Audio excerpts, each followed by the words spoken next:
DITI atau biasa disebut dengan Darul Islam atau Tentara Islam Indonesia adalah sebuah kelompok yang bergerak dalam bidang keagamaan, di mana mereka bergerak untuk menciptakan atau membuat sebuah negara yang berdasarkan pada dasar agama, yakni agama Islam. Nah, hal ini sangatlah bertentangan dengan apa yang ada pada dasar negara kita, yaitu Pancasila, sila pertama, di mana sila pertama menyebutkan ketuhanan yang Maha Esa, yang artinya semua agama di Indonesia memiliki kedudukan yang sama, tidak ada kedudukan agama ditinggikan maupun diturunkan atau direndahkan. Oleh sebab itu, pemerintahan memutuskan untuk memberantas kelompok ini hingga ke akar-akarnya.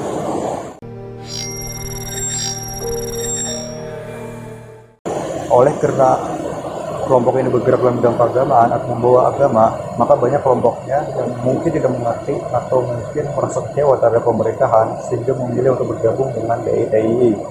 Nah, salah satunya adalah DITI yang berasal dari Sulawesi Selatan, di mana mereka memiliki rasa kekecewaan terhadap pemerintah sehingga mereka memilih bergabung dengan DITI. DITI yang berasal dari Sulawesi Selatan dipimpin oleh Kahar Muzakar yang merupakan pimpinan dari Komando Gerilya Sulawesi Selatan atau biasa disingkat dengan KGSS. Pada 20 Juni 1952, Kahar Muzakar bergabung dengan DITI dan pada 7 Agustus 1953, Kahar Muzakar mengumumkan atau memproklamasikan bahwa Sulawesi Selatan dan wilayah sekitarnya merupakan salah satu wilayah dari DITI atau Negara Islam Indonesia. Nah, alasan mereka memilih bergabung dengan DITI adalah karena rasa kekecewaan mereka karena mereka tidak bisa bergabung dengan APRIS atau Angkatan Perang Republik Indonesia Serikat pada saat itu.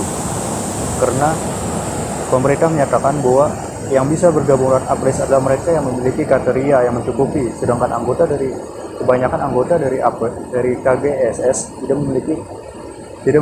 memenuhi persyaratan tersebut, sehingga mereka tidak dipilih menjadi anggota APRIS.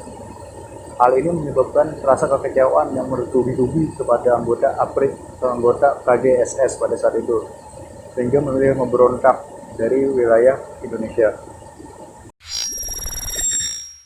Pemberontakan Kahar Muzakar dan anggotanya terjadi dalam 2 periode, yakni periode pertama menggunakan asas negara yaitu Pancasila sebagai pedoman mereka yang terjadi pada tahun 1951 sampai 1553.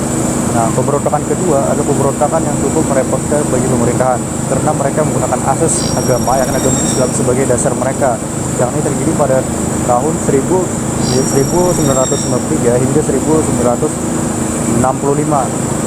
Sebuah pemberontakan yang sangat panjang bagi pemerintahan pada saat itu, apalagi mereka menggunakan teknik gerilya yang cukup menyusahkan bagi pemerintahan untuk menanganinya. Nah, mereka bermarkas pada Gunung Latimojong and Rekang, Sulawesi Selatan pada saat itu, sehingga menyusahkan bagi pemerintahan untuk menangani mereka.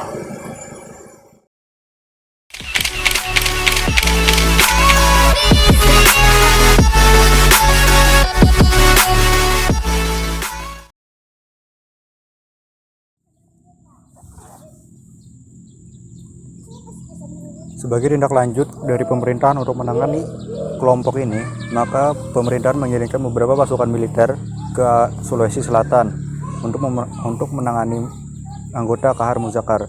Nah, sayangnya penanganan ini membutuhkan waktu yang sangat panjang karena pasukan dari Kahar Muzakar melakukan teknik gerilya di hutan, yang inilah membuat pasukan militer Indonesia kesusahan karena tidak mengenal medan yang dilalui. Tapi gerakan Kahar Muzakar dan kelompoknya mulai terendus pada awal Februari tahun 1965, dan pada akhir Februari 1965 Kahar Muzakar dan anggotanya ditangkap dan ditembak mati di tempat. Hal inilah yang mengakibatkan gerakan DITI di Sulawesi Selatan akhirnya selesai diberantas.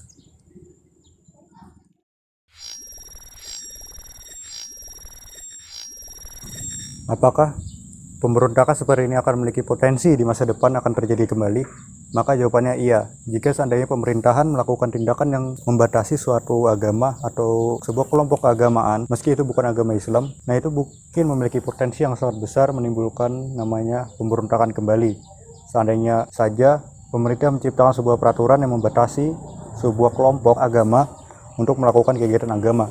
Contohnya seperti beberapa minggu yang lalu di mana ada pembatasan, yakni pada hari raya Idul Adha. Pada hari raya Idul Adha itu dilarang adanya kegiatan sholat Idul Adha di masjid. Nah, hal ini menimbulkan pemberontakan atau perlawanan dari rakyat untuk mengubah aturan yang ditetapkan oleh pemerintahan. Hal ini jika dilanjutkan mungkin menimbulkan namanya perpecahan yang tidak diinginkan. Atau kalau ditanya bagaimana potensinya, maka mungkin bisa dikatakan bisa terjadi seandainya pemerintahan melakukan tindakan yang ekstrim. Lalu bagaimana penanganan untuk mencegah terjadi pemberontakan seperti ini?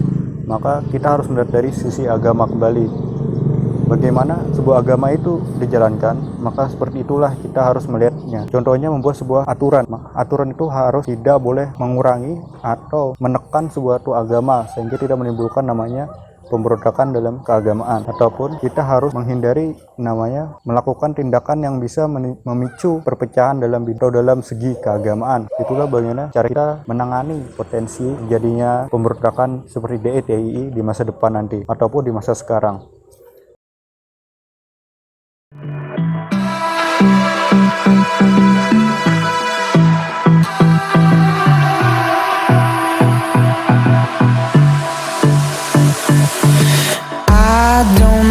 You want.